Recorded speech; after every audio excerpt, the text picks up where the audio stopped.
Toujours au cœur du festival, aux côtés des artistes, mais aussi aux côtés des festivaliers. C'est l'avant-dernière aujourd'hui de Jazz Actu. D'ailleurs, demain, ce sera la dernière. Ne manquez pas le rendez-vous parce que nous avons des surprises, plein de surprises qui vous attendent. Mais juste avant, on s'immisce au cœur de Cybèle. On vient s'incruster, hein. On est désolé, mais nous, VienTV, on aime bien être à côté des Viennois, à côté des festivaliers. Simon, vous êtes là sur le festival. Qu'est-ce que vous pensez de cette 43e édition ? En 2 mots. Super édition. Moi, j'ai beaucoup profité des concerts sur la scène Cybèle, justement, qui offre un cadre sympathique pour profiter de la météo et des musiques sonores. Voilà. Ah bah super, merci de ce partage et je pense que vous n'êtes pas le seul à avoir ce point de vue-là. Alors aujourd'hui, c'est pas la dernière, c'est l'avant-dernière, mais on a encore du beau monde sur le plateau. Vous le savez, à VienTV, on adore recueillir les sensations des artistes juste après leur concert. Et bien justement, c'est le groupe Sunscape qu'on recevra sur le plateau de VienTV. Ils se sont produits sur la scène de Cybèle il y a à peu près une demi-heure. Ils seront avec nous dans quelques minutes, mais juste avant, comme chaque soir, retour sur les images et les moments forts qui ont marqué cette 14e journée de festival.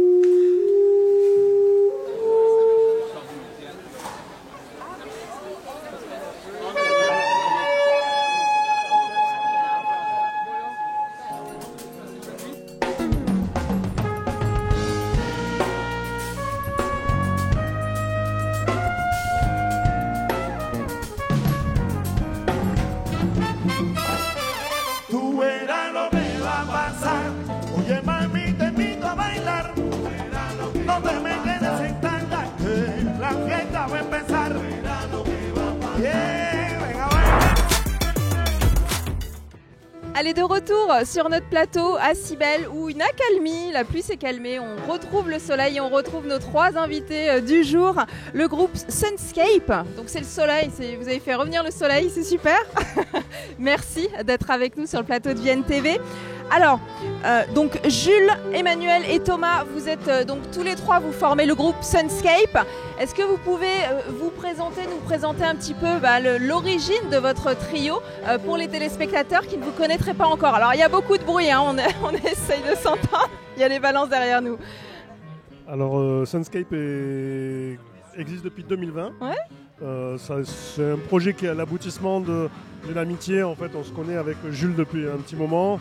On avait envie de concrétiser un peu ce qu'on travaillait à la maison plus professionnellement. Ouais. Et rapidement, on est tous les 2 pianistes. Du coup, c'est pour ça que le groupe est axé autour des claviers.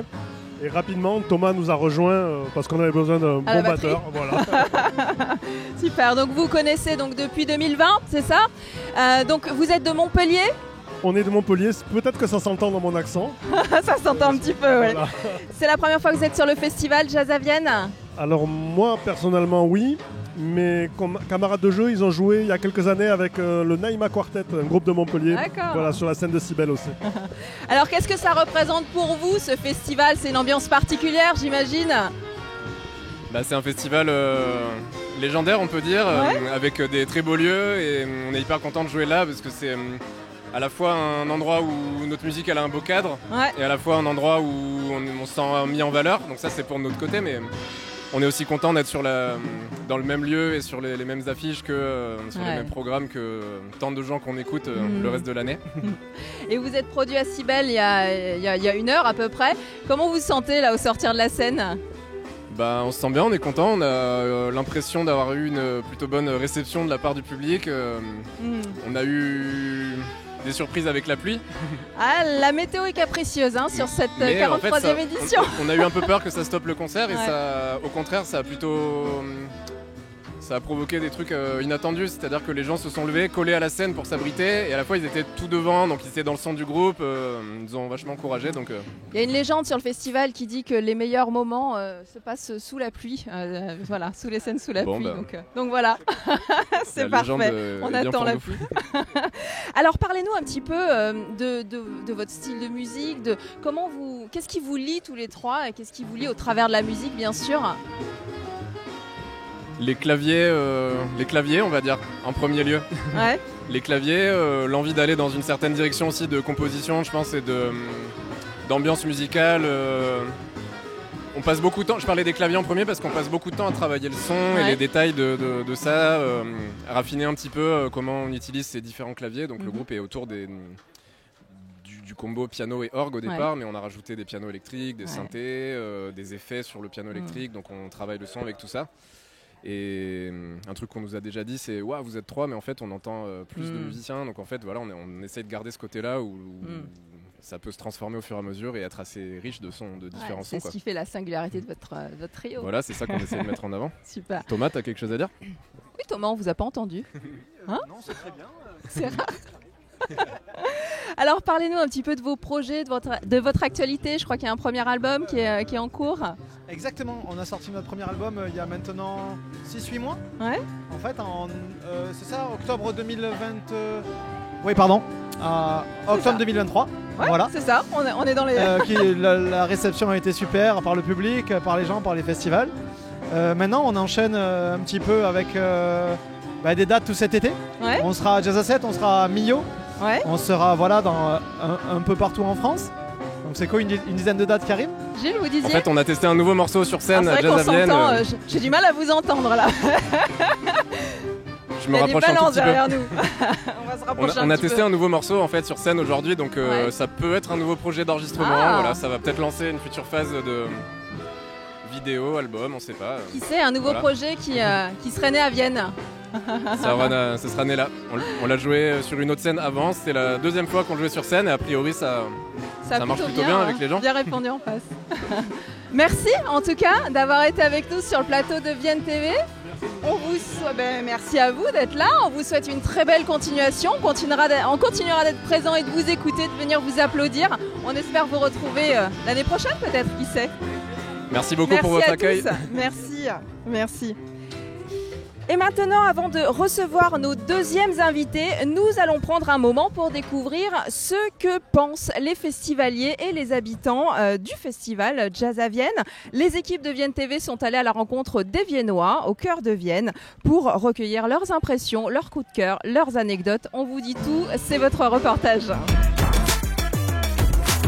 C'est pas la première fois, je viens toutes les années.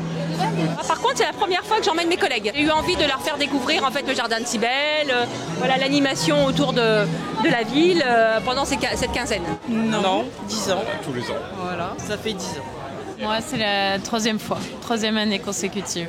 J'ai découvert Jazz à Vienne parce que ma mère avait une affiche d'une des éditions précédentes. Et puis par curiosité, j'ai regardé et je me suis dit tiens, il y a des jolies têtes d'affiches. Avant, j'habitais sur Grenoble et on m'avait offert une place, tout simplement. Disons qu'on vit au centre-ville, donc on est juste à côté, on est concerné. Et puis on participe à des ateliers aussi du festival.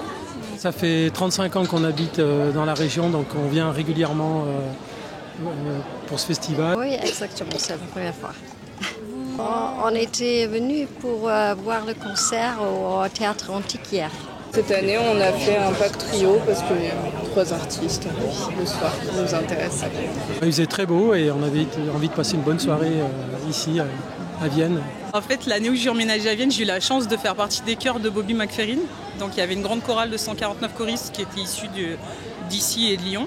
Et l'année d'après, j'ai pu faire les chœurs aussi de Rhoda Scott, où pareil, c'était dans le cadre de la chorale. Donc j'ai été très bien accueillie par le festival de jazz mes 2 premières années.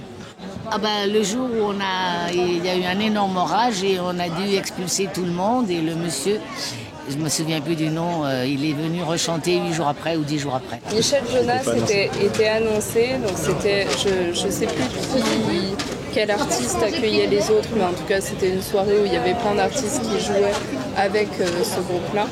Et puis comme invité, de dernière minute peut-être, ils avaient invité Sting et c'était la première fois qu'on le voyait, c'était impressionnant à voir. Allez, toujours de retour à Cybèle sur notre plateau. Nous recevons nos deuxièmes invités du jour, donc Noémie Duboeuf et Alexis Matisse. Donc Alexis, vous êtes donc directeur du centre socioculturel, La Fabrique Vallée de Gers. Donc tous les deux, vous œuvrez au travers de ce centre socioculturel qui est partenaire du festival Jazz à Vienne depuis maintenant plusieurs années. Est-ce que vous pouvez nous partager un petit peu comment se traduit ce partenariat tout au long de cette quinzaine et puis peut-être avant et après le festival? Oui, bien sûr. Bonjour. Bonjour. Déjà, merci de nous recevoir. Effectivement, depuis plusieurs années, le centre socioculturel Vallée de Gers et puis les centres sociaux, de manière générale, sont en partenariat avec Jazz à Vienne. Ça se traduit de plusieurs manières. On a déjà participé aux ateliers habillage de la ville, donc tout ce que vous pouvez découvrir sur la ville de Vienne, nos habitants et les habitants des différentes tranches d'âge en fait que l'on peut accueillir au centre social, qui ont participé à cet habillage de la ville. Ensuite, on a un projet partagé plutôt à destination des enfants, dont on sera amené peut-être à discuter. Oui. Le projet Jazzy Mom qui rallie entre 100 et 150 enfants de nos accueils de loisirs pour une représentation qui se déroulera sous peu. Et enfin, on a accueilli aussi Strat Show, qui est en résidence d'artistes. Oui, qu'on a reçu sur notre plateau d'ailleurs. Absolument, sur une chorale d'adultes qu'on a mis en place depuis décembre maintenant. Voilà, donc 3 partenariats et effectivement d'année en année le partenariat se renforce avec des nouveaux projets qu'on peut mettre en place. Alors, expliquez-nous un petit peu donc l'habillage de la ville par exemple. Là, vous venez d'en parler. Comment ça se prépare? Parce que c'est magnifique, effectivement, ça donne une touche encore plus festive à la ville de Vienne. Comment ça se prépare tout ça? Comment vous accompagnez justement pour avoir ce rendu-là? Alors déjà, c'est des propositions faites par le Jazz à Vienne. Ouais. Nous, on a eu la chance pendant une semaine au centre social, pendant les vacances d'avril, d'accueillir un atelier et de pouvoir prendre part à la réalisation. On a l'objectif final et puis on participe avec chacun ses petites mains. On a eu les enfants de l'accueil de loisirs, on a des seniors, on a des apprenants du français, on a des familles qui sont venues aussi participer. On se rend aussi parfois dans les locaux du jazz. Donc c'est l'occasion de rencontre avec des bénévoles du festival aussi qui sont là, eux, tout du long. C'est une vraie rencontre et c'est beaucoup d'énergie. On a fait des kilomètres et des kilomètres de laine entourée autour de cintres pour décorer le cours Romeston. Et c'est des chouettes moments, vraiment. C'est des chouettes moments. Et vous êtes combien pour animer justement ces ateliers ? Alors en fait, comme c'est des rencontres entre les différentes structures de l'agglo qui participent, il y a Charlotte qui vient dans le cadre du jazz et puis chaque structure vient avec ses encadrants. Donc moi je participe régulièrement avec Sarah qui est référente famille sur le centre social et on accompagne entre 10 à 15 personnes à chaque fois en fonction des moments. Voilà, c'est... En tout cas, c'est chouette. Parlez-nous un petit peu, peut-être, avant qu'on revienne sur Festival Jazz à Vienne, de la finalité vraiment du centre socioculturel La Fabrique.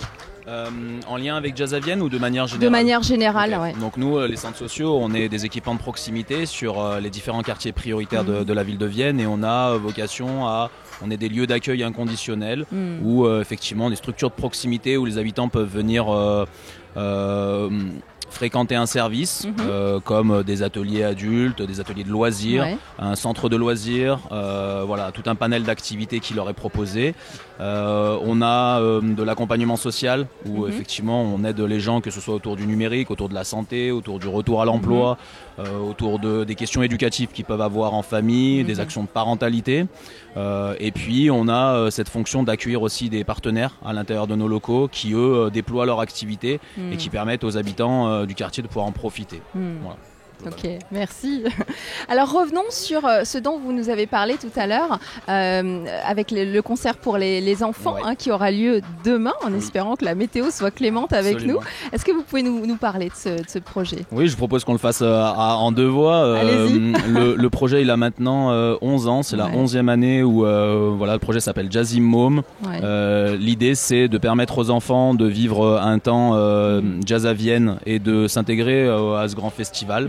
Permettre aussi aux parents, parce que Depuis plusieurs années maintenant, on joue sur une scène officielle de Jazz à Vienne, donc on invite les parents à venir récupérer leurs enfants sur le lieu pour qu'ils puissent vivre, alors déjà regarder la production de leurs enfants, qu'ils ont pu travailler pendant une semaine, mais aussi derrière profiter de jazz sur la ville. Et on suggère du coup aux parents et aux enfants de pouvoir profiter du jazz le temps d'une soirée. Donc ça c'est l'objectif. On a également l'objectif d'initier à une pratique jazz artistique et on va dire que ça nous donne le prétexte de le travailler au moins une fois par an avec les enfants. Donc c'est une collaboration. Demain sur scène il y a 120 enfants de mémoire. Noémie pourra le confirmer et c'est une collaboration entre les 4 centres sociaux de la ville de Vienne. C'est chouette en tout cas. Vous voulez rajouter quelque chose, Noémie ? Oui, peut-être. Pendant du coup cette semaine, les enfants ont été accompagnés par 2 professionnels qui sont du coup intervenants en musique, qui les ont accompagnés sur la pratique de la percussion corporelle. Donc on peut citer c'est Quentin de Georges et Céline Paubel. Et sur scène, les enfants seront accompagnés par 5 musiciens sur une création spécialement pour eux, donc 5 morceaux de musique qui seront la seule occasion de les écouter sur scène. Donc, c'est des jeunes qui ont déjà fait de la musique avant C'est absolument pas un prérequis. Ce sont des enfants qui sont dans le cadre des accueils de loisirs. Ils ont entre 3 et 12 ans et eux, c'est leur temps de loisirs, de vacances. Et ils ont la chance de participer à ce projet-là. J'imagine qu'ils doivent être fiers après une représentation comme ça. Alors, je vais pas vous demander ce qu'ils vous diraient demain, mais qu'est-ce qu'ils vous disent sur les autres années ? Qu'est-ce qui ressort à chaque fois ? Alors il y a beaucoup de souvenirs quand on les recroise après en disant tu te souviens, on était là, on a joué ici, on a aussi souvent des vidéos souvenirs de ça, donc on peut partager et puis ils ont soit le t-shirt souvenir, soit la casquette, donc il y a vraiment ça. Et puis d'année en année, il y a des petits restes de la pratique de l'année précédente et ils se le transmettent aussi entre ceux dont c'est le premier projet et puis ceux qui ont déjà une expérience de la scène aguerrie. Ça reste gravé dans les mémoires et ils reviennent d'une année à l'autre alors, pour la plupart. Et, je dirais aussi que c'est l'opportunité de pouvoir mélanger les différents accueils de loisirs des différents centres sociaux et de faire un interquartier finalement sur un sujet qui rassemble comme la culture ou les arts. C'est important de rassembler. Merci à tous les deux d'avoir été avec nous. Alors peut-être une toute dernière question, est-ce qu'il y a des projets en cours peut-être pour le centre dont vous voulez partager avec nos téléspectateurs ? Ce qu'on peut vous dire, c'est que le centre socio-culturel La Fabrique a réouvert en mars dernier dans un projet de requalification du quartier. Le bâtiment du centre social en a bénéficié et donc en mars dernier, on a inauguré le nouveau bâtiment. On se trouve au 9 rue Victor Faugier. On a un bâtiment flambant neuf de 1400 mètres carrés. Donc on invite tout le monde à pouvoir venir chercher la plaquette du centre social et fréquenter ses activités. Parfait, le rendez-vous est pris, l'adresse est notée. Merci pour ce partage à tous les deux. Merci. Au revoir. Au revoir. Alors, ce qui vous attend ce soir pour cette 15e soirée du festival, eh bien, au programme, c'est Rhythm and Blues avec Rhoda Scott qui était hier à Cybèle et puis Jules Hollands. Donc, ils seront tous les deux au Théâtre Antique et puis sur la scène du club, l'after du festival, vous retrouvez Alex Terrier et Mingus. Vous allez retrouver donc au Théâtre Ponsard Alex Terrier qui était avec nous sur le plateau de Vienne TV en début de semaine. Vous pouvez retrouver d'ailleurs, j'en profite, l'intégrale des quotidiennes de Jazz Actu sur notre site internet et également sur nos réseaux sociaux. Et puis, comme chaque soir, jusqu'à la fin du festival qui approche vers la fin, vous pouvez gagner 2 places de concert offertes par Vienne TV en partenariat avec Vienne à tout commerce. Toutes les informations sur notre page Facebook. Et nous, on se retrouve demain pour une 16e quotidienne et dernière quotidienne. Très bonne soirée à vous, à demain.